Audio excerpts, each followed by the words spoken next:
Hello नमस्कार दोस्तों, स्वागत है आप सभी का आपके अपने इस यूट्यूब चैनल पर। दोस्तों, आज की इस क्लास में हम सामान्य ज्ञान के बहुत ही महत्वपूर्ण 25 प्रश्नों के बारे में चर्चा करेंगे।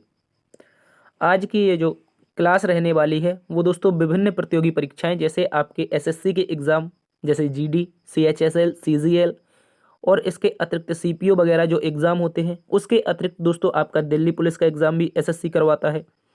इसके अतिरिक्त आपके स्टेट लेवल के एग्ज़ाम जिनमें भी आपका सामान्य ज्ञान यानी कि जीके जीएस पूछा जाता है, उन सभी एग्ज़ाम्स के लिए ये क्लास दोस्तों बहुत ही महत्वपूर्ण साबित होने वाली है। तो आज की क्लास में हम 25 अति महत्वपूर्ण प्रश्न जानेंगे जो विभिन्न प्रतियोगी परीक्षाओं में पूछे जाते हैं। चलिए शुरुआत करते हैं दोस्तों आज की इस क्लास की। आप लोग एक बार से इस सेशन को शेयर कर दीजिए, लाइक कर दीजिए और अपने चैनल को सब्सक्राइब कर लीजिए। चलिए शुरुआत करते हैं आज के इस क्लास से। आज के पहले प्रश्न से इसकी शुरुआत करते हैं। तो पहला प्रश्न प्यारे दोस्तों हमारे सामने है। कहा कि आर्किटेक्चर की जड़ने की तकनीक प्यूट्राडोरा निम्नलिखित में से किस स्मारक में पाई जाती है। यानी कि दोस्तों हमसे यहाँ पर पूछा है जो पित्रादुरा शैली है ये किस स्मारक में पाई जाती है, हमें ये बताना है। दोस्तों पित्रादुरा शैली बहुत महत्वपूर्ण है, एसएससी जीडी एग्जाम में 2 से 3 बार ये पूछी गई है, इसलिए इंपॉर्टेंट हो जाती है। ठीक है, तो याद रखेंगे जो पित्रादुरा शैली है ये आपकी ताजमहल में पाई जाती है जो कि आगरा में स्थित है। तो पित्रादुरा शैली जो कि आर्किटेक्चर यानी कि जो ताजमहल का जब निर्माण हुआ था उस समय छोटी छोटी जो नक्काशियां निकाली गई थी ताजमहल में, वो हीरे जवाहरात वगैरह जड़े गए थे, मोती, तो उनकी जो शैली होती है उसे पित्रादुरा शैली कहते हैं। और यह दोस्तों कहाँ पर पाई जाती है, याद रखेंगे ताजमहल में पाई जाती है, इसको याद रखना है। चलते हैं दोस्तों अगले प्रश्न की तरफ। अगला प्रश्न है हमारे पास, यहाँ पर देखेंगे तो लिखा है अगले प्रश्न में कि निम्नलिखित में से कौन से स्थान पर 1920 में भारतीय राष्ट्रीय कांग्रेस की बैठक हुई थी। यानी कि 1920 में हमें दोस्तों कांग्रेस की बैठक के बारे में बताना है। साथियों अगर बात कर ली जाए 1920 के बैठक के बारे में तो इसकी जो बैठक हुई थी नागपुर में हुई थी। कहाँ पर हुई थी? नागपुर में एक बैठक होती है, इसको आप लोग अच्छे से याद रखेंगे। इसकी जो अध्यक्षता थी वो राघवाचार्य जी ने करी थी। तो 1920 की अगर कांग्रेस की बैठक पूछेगा दोस्तों तो याद रखेंगे नागपुर इसका सही उत्तर हो जाएगा। चलते हैं अगले प्रश्न की तरफ। अगले प्रश्न में हमसे पूछा गया है कि जीएसटी का पूरा अर्थ क्या होता है। यहाँ पर हमें जीएसटी के पूरे अर्थ के बारे में बताना है कि इसका फुल फॉर्म क्या होता है। दोस्तों अगर बात कर ली जाए जीएसटी के बारे में तो इसका सही उत्तर होता है गुड्स एंड सर्विस टैक्स। क्या होता है? गुड्स एंड सर्विस टैक्स, जो कि ऑप्शन नंबर किस में लिखा है? बी में लिखा है। ये सेल टैक्स है, ये ग्रोथ है और ये ग्रोथ है, तो ये 3 गलत हो जाएंगे, जबकि ऑप्शन नंबर बी जीएसटी का पूर्ण रूप हो जाएगा गुड्स एंड सर्विस टैक्स। 1 जुलाई 2017 को दोस्तों ये अपने भारत में लागू हुई थी। चलिए बात करते हैं अगले प्रश्न के बारे में। तो अगला प्रश्न हमसे पूछा गया है नॉमिनल जीडीपी के आधार पर भारत 2018 में विश्व की डैश बड़ी अर्थव्यवस्था बना है। देखिए ये प्रश्न उस समय पूछा गया था जब आपका एग्जाम हुआ था, लेकिन वर्तमान में याद रखेंगे इसको अगर 2023 के परिप्रेक्ष्य में देखा जाए।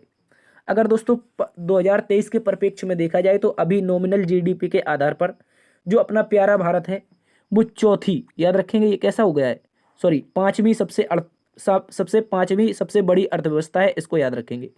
कैसी है? पांचवी सबसे बड़ी अर्थव्यवस्था है भारत नॉमिनल जीडीपी के आधार पर 2023 में। तो 2018 का काट देंगे और यहाँ पर अगर पांचवी किसी ऑप्शन में दे रखा है तो ये आप लोग याद रखेंगे, इसका सही उत्तर ऑप्शन नंबर क्या हो जाएगा? डी इसका सही उत्तर हो जाएगा, इसको याद रखेंगे। चलते हैं अगले प्रश्न की तरफ। अगले प्रश्न में दोस्तों हमसे पूछा है नर्मदा नदी मध्य प्रदेश में डैश से निकलती है। तो मध्य प्रदेश में जो नर्मदा नदी है ये कहाँ से निकलती है हमें बताना है। नर्मदा नदी एक इंपॉर्टेंट नदी हो जाती है और ये दोस्तों अमरकंटक की पहाड़ियों से निकलती है। कहाँ से निकलती है? अमरकंटक की पहाड़ियों से निकलती है, इसको आप लोगों को याद रखना है। चलिए चलते हैं दोस्तों अगले प्रश्न की तरफ। ठीक है, अगला प्रश्न हमसे पूछा गया है सोवियत संघ वर्ष डैश में टूटा था। सोवियत संघ जिसे हम पहले यूएसएसआर के नाम से जानते थे दोस्तों, तो यूएसएसआर जिसका वर्तमान में हमें सबसे बड़ा स्वरूप रूस दिखाई देता है, याद रखेंगे। कह सकते हैं कि रूस का जो पुराना नाम है ये यूएसएसआर है और यूएसएसआर आपका वर्ष 1991 में टूट गया था 15 देशों में। तो इस प्रश्न का सही उत्तर क्या बनेगा? जो सोवियत संघ है ये 1991 में टूटा था, जिसका सबसे बड़ा देश कौन निकला है? रूस निकला है, याद रखेंगे। अगले प्रश्न की ओर चलते हैं। तो लिखा है निम्नलिखित में से कौन सी अंतःस्रावी तंत्र का हिस्सा नहीं है। यहां पर बताना है दोस्तों कि निम्नलिखित में से कौन है जो अंतःस्रावी किसका अंतःस्रावी तंत्र का हिस्सा नहीं है, इसको बताना है। तो इस प्रश्न का सही उत्तर बन जाएगा दोस्तों लार ग्रंथियां। क्या बनेगा? जो हमारी लार ग्रंथियां होती हैं ये दोस्तों अंतःस्रावी ग्रंथि का हिस्सा नहीं है, अंतःस्रावी तंत्र का हिस्सा नहीं है। थाइमस की बात करें तो अंतःस्रावी है, पीनियल अंतःस्रावी है, एंड्रिनल भी अंतःस्रावी है। लेकिन जो लार ग्रंथियां होती हैं स्तनधारियों के मुख में पाई जाती हैं, जिन्हें बाह्य ग्रंथियां माना जाता है, बाह्यस्रावी ग्रंथियां माना जाता है, याद रखेंगे। अगले प्रश्न की अगर बात करें तो यहां पर लिखा है डैश को लाइट ऑफ एशिया, एशिया की ज्योति के रूप में भी जाना जाता है। तो इनमें से कौन ऑप्शन हो जाएगा हमारा, जैसे हम लाइट ऑफ एशिया के नाम से जानते हैं? तो प्यारे दोस्तों इस प्रश्न का सही उत्तर हो जाएगा ऑप्शन नंबर बी, जिसमें लिखा है महात्मा बुद्ध। भगवान महात्मा बुद्ध को लाइट ऑफ एशिया के नाम से जाना जाता है, इसको याद रखेंगे। बात करते हैं अगले प्रश्न की। तो यहां पर लिखा है कि भारत देश का सबसे छोटा छोटा राज्य कौन सा है। तो भारत देश का सबसे छोटा छोटा राज्य, भारत देश के अगर दोस्तों बात करें सबसे छोटे छोटे राज्य की, तो हमसे यहां पर क्या पूछा है? छोटा छोटा पूछा है, ये नहीं बताया कि जनसंख्या में बताना है या फिर दोस्तों क्षेत्रफल में बताना है। तो जब भी ऐसा प्रश्न आए आपसे ना पूछे कि किस में बताना है, तो याद रखेंगे हमेशा आप क्षेत्रफल के रूप में लगाएंगे। Option number D, option number D इस प्रश्न का सही उत्तर हो जाएगा। जो गोवा है दोस्तों, जो गोवा है ये हमारा भारत का सबसे छोटा राज्य है, वो भी एरिया के दृष्टिकोण से। किससे? एरिया के दृष्टिकोण से, इसको याद रखेंगे, ठीक है। क्योंकि जनसंख्या क्या है, राज्यों की बदलती रहती है, लेकिन किसी राज्य का एरिया नहीं बदल सकता है। अगर उस राज्य से कोई राज्य अलग हो जाए तो एरिया बदल सकता है, लेकिन अगर जो राज्य है सबसे छोटा राज्य है वो एरिया में हमारा गोवा ही होगा, इसको याद रखेंगे। अगले प्रश्न की बात करें तो लिखा है पत्तियों में मौजूद हरा रंग किस नाम से जाना जाता है। दोस्तों जो पत्तियों में हरा रंग मौजूद होता है हमें बताना है दोस्तों ये किस नाम से जाना जाता है। तो याद रखेंगे अगर बात कर लेते हैं यहाँ पर हम पत्तियों में हरे रंग की, तो दोस्तों ये क्लोरोफिल के नाम से जाना जाता है, इसको आप लोग अच्छे से याद रखें, ठीक है दोस्तों। तो क्लोरोफिल जो होता है पत्तियों में हरा रंग के नाम से जाना जाता है। अगला प्रश्न पूछा है दोस्तों भारतीय अर्थव्यवस्था का प्राथमिक क्षेत्र है। जो भारतीय अर्थव्यवस्था है दोस्तों इसमें प्राथमिक क्षेत्र किसमें आता है? तो जो प्राइमरी सेक्टर होता है भारतीय इकोनॉमी का वो हमारा एग्रीकल्चर होता है, यानी कि कृषि होता है। इसको याद रखेंगे, भारतीय अर्थव्यवस्था का जो प्राइमरी सेक्टर होता है वो क्या होता है दोस्तों? याद रखेंगे कृषि हो जाएगा इसका सही उत्तर। चलते हैं अगले प्रश्न की तरफ। अगला प्रश्न हमसे पूछा है यहाँ पर बेस्टल जेल पर जनता के हमले कौन सी घटना को जन्म दिया। जो बेस्टल जेल थी ये इस पर जनता ने हमला कर दिया था, और इनमें से कौन सी घटना थी तो जो बेस्टल जेल से संबंधित थी। तो सोवियत का विघटन अभी हमने बात करी थी पीछे 1991 में हुआ था, लेकिन ये बेस्टल जेल से संबंधित नहीं था। अगर दोस्तों बात कर लेते हैं यहाँ पर हम ऑप्शन नंबर बी की, तो ऑप्शन नंबर बी में जो फ्रांस की क्रांति हुई थी दोस्तों, फ्रांस की क्रांति हुई थी 1789 में। कब हुई थी? 1789 में फ्रांस की क्रांति हुई थी। इस दौरान 14 जुलाई 1789 को क्रांतिकारियों ने बेस्टल जेल का फाटक तोड़ दिया था और क्या कर दिया था, यहां पर हमला कर दिया। और दोस्तों इसी के साथ क्या होता है, फ्रांस में एक क्रांति हो जाती है। वहां का एक शासक था लुई 16वां, उसका अंत हो जाता है, इसको याद रखेंगे।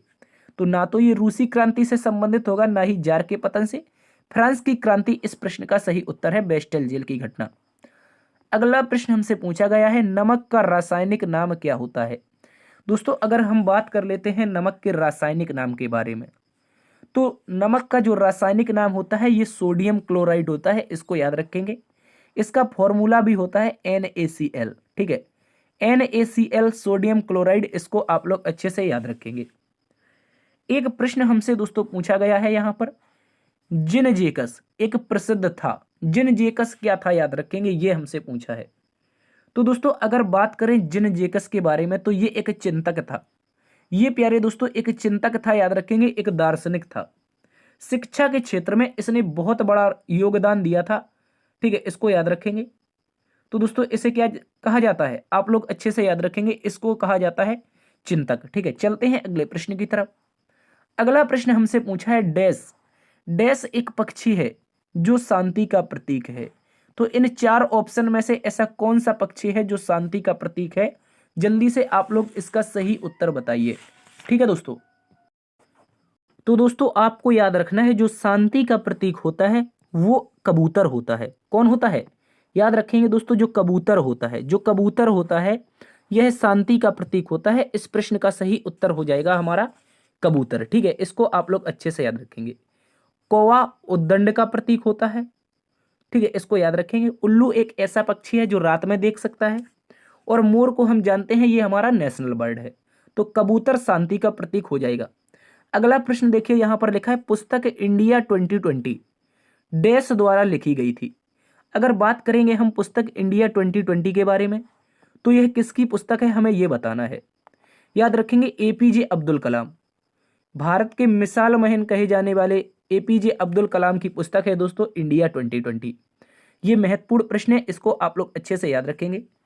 प्रणब मुखर्जी और रामनाथ कोविंद भारत के राष्ट्रपति रह चुके हैं, इनके बारे में भी याद रखेंगे। अगले प्रश्न की बात करें तो दोस्तों यहां पर लिखा है लावड़ी कौन से राज्य का लोक नृत्य प्रकार है? तो लावड़ी की अगर बात करें दोस्तों, लावड़ी जो लोक नृत्य है दोस्तों ये महाराष्ट्र का लोक नृत्य है। इसको आप लोग अच्छे से याद रखेंगे। तो लावड़ी कहाँ का हो जाएगा साथियों? महाराष्ट्र का लोक नृत्य हो जाएगा। अगले प्रश्न की अगर बात करें तो यहां पर लिखा है डैश इंग्लिश चैनल तैरकर पार करने वाली भारतीय महिला कौन है? डैश, यहां पर कुछ गड़बड़ है कि इंग्लिश चैनल पार करने वाली निम्नलिखित में से भारतीय महिला कौन है, ऐसा प्रश्न पूछा जाना चाहिए। ठीक है दोस्तों, अगर बात कर लेते हैं हम इंग्लिश चैनल तैरकर पार करने वाली महिला के बारे में, तो आप लोग याद रखेंगे जो आरती साहा हैं। आरती साहा हैं, इन्होंने इंग्लिश चैनल तैरकर पार किया था। ये एक भारतीय महिला है, इनको याद रखेंगे। ठीक है दोस्तों, आरती साहा इसका सही उत्तर हो जाएगा। सानिया मिर्जा की बात करें तो दोस्तों ये एक बैडमिंटन खिलाड़ी है, इनको याद रखना है। अगर शिखा टंडन की बात करें दोस्तों, तो शिखा टंडन एक तैराक है, ये इनको भी याद रखना है। और शिवानी कटेरिया भी क्या है? शिवानी कटारिया भी एक भारत की तैराक हैं जिन्होंने 2016 के ओलंपिक में भाग लिया था। तो इस प्रश्न का सही उत्तर ऑप्शन नंबर बी बनेगा। इंग्लिश चैनल तैरकर आरती साहा ने पार किया था। अगला प्रश्न हमसे पूछा है दोस्तों ओलंपिक में रजत पदक जीतने वाली पहली भारतीय महिला कौन है? प्यारे साथियों, अगर बात कर लेते हैं ओलंपिक में रजत पदक की, तो ओलंपिक में रजत पदक जीता है यानी सिल्वर मेडल जीता है आपकी किसने? पीवी सिंधु ने। इसको आप लोग अच्छे से याद रखेंगे। पीवी सिंधु ने क्या जीता है? सिल्वर मेडल जीता है, इसको याद रखेंगे। ठीक है, पीवी सिंधु इसका सही उत्तर हो जाएगा। 2016 में इन्होंने यह मेडल जीता था दोस्तों। ठीक है, और यह ओलंपिक कहां पर हुए थे? 2016 के रियो में हुए थे। ठीक है, और सिल्वर जीतने वाली पहली महिला बैडमिंटन खिलाड़ी साइना नेहवाल हो जाएंगी। अगला प्रश्न देखिए, यहां पर लिखा है निम्न में से कौन सा अंतःस्रावी तंत्र का हिस्सा नहीं है? तो ये प्रश्न दोबारा से आया है, तो इसका सही उत्तर हो जाएगा दोस्तों लार ग्रंथियां अंतःस्रावी किसका हिस्सा नहीं है, याद रखेंगे। चलिए बात करते हैं यहां पर अगले प्रश्न की। तो दोस्तों लिखा है श्रीलंका में गृह युद्ध कब समाप्त हुआ? दोस्तों हमसे प्रश्न पूछा है जो श्रीलंका था इसमें गृह युद्ध कब समाप्त हुआ? तो इसका सही उत्तर हो जाएगा 1909 नहीं होगा दोस्तों, 2009 इसका सही उत्तर बनेगा। ठीक है, श्रीलंका में जो गृह युद्ध था ये दोस्तों 2009 में समाप्त हुआ था। ठीक है, 2009 में श्रीलंका में गृह युद्ध समाप्त हुआ था। ठीक है, इसको आप लोग अच्छे से याद रखेंगे। चलते हैं अगले प्रश्न की तरफ। अगले प्रश्न में लिखा है यहां पर कथन से संबंधित प्रश्न हमसे पूछा गया है। इसमें लिखा है दोस्तों भारतीय जनतंत्र के संदर्भ में निम्नलिखित में से कौन सा कथन सही है?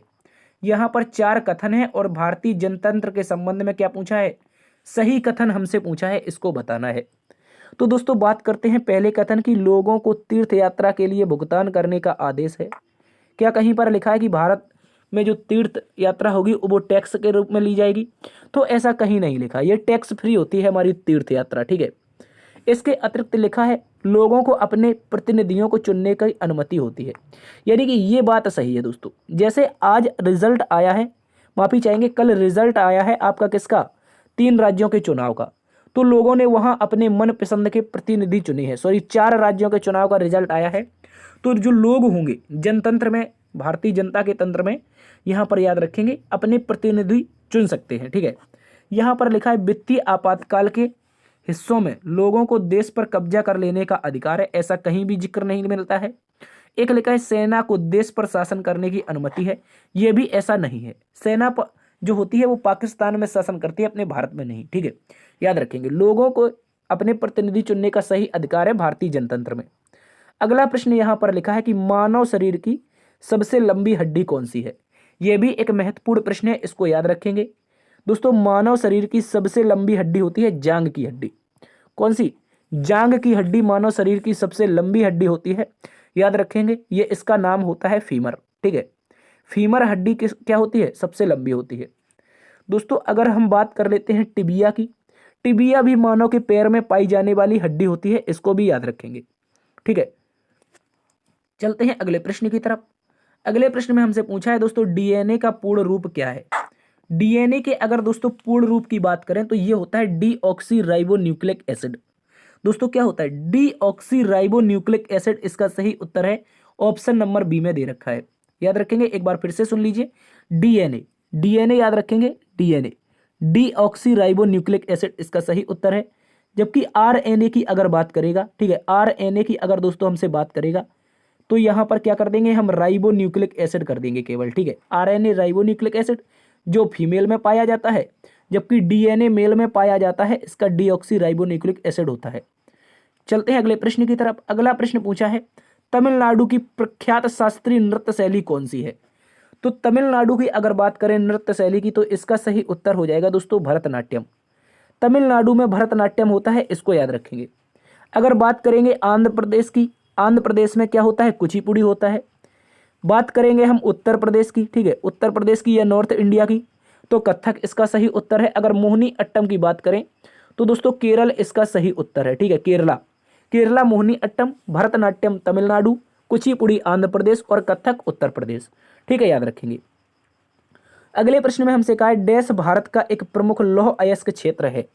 भारत का एक प्रमुख लौह अयस्क क्षेत्र के बारे में दोस्तों हमसे पूछा है, इसका सही उत्तर क्या होगा? याद रखेंगे दोस्तों, जो ओडिशा और झारखंड वाला क्षेत्र है।